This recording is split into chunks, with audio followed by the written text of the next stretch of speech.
In the meantime, let's turn to the White House transition and President-elect Trump continuing to make waves with many of his cabinet picks. Mr. Trump announcing he wants his former rival, Robert F. Kennedy Jr., to now head the Department of Health and Human Services. Over the years, Kennedy has made a lot of headlines over his criticism of vaccines, although he insists he is not anti-vaccine.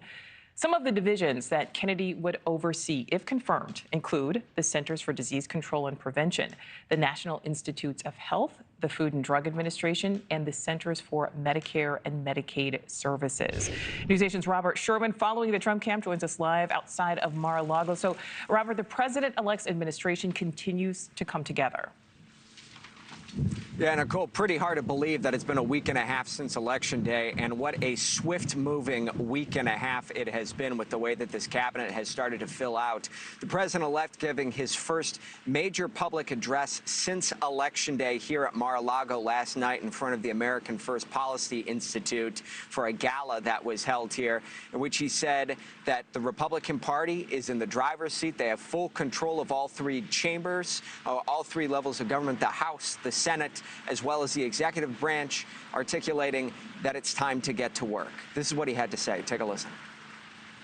This was something really special. Won the White House, recaptured the Senate, and now, as of today, recaptured the House. Thank you very much, Congressman.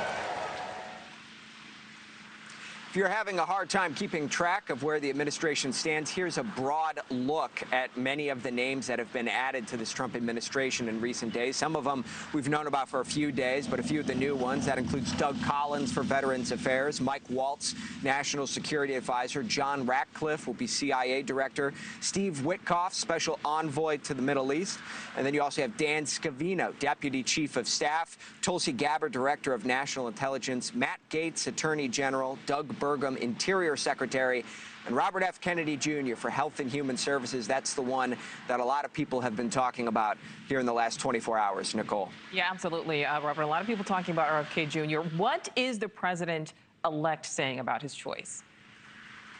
Well, he's been very clear about this for months on end on the campaign trail, that he's wanted Robert F. Kennedy Jr. to play a role in his administration, saying, and during his victory speech, that he wanted RFK Jr. to help heal the nation.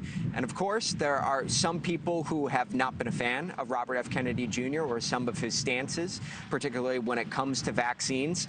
We've even heard Robert F. Kennedy Jr. during our town hall with NewsNation say that he's not necessarily anti-vaccination, but he wants there to be regulation and he wants there to be testing for all vaccines as well. Still, that is the one cabinet pick, as well as several others that a lot of people have been talking about here. But a long way to go until Inauguration Day and that entire confirmation process. So a lot of lawmakers in the Republican ranks are saying, let's see what happens.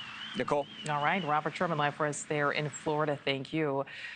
Thanks for watching. Go to joinnn.com to find NewsNation on your screen. And don't forget to click the red subscribe button below to get more of NewsNation's fact-driven, unbiased coverage.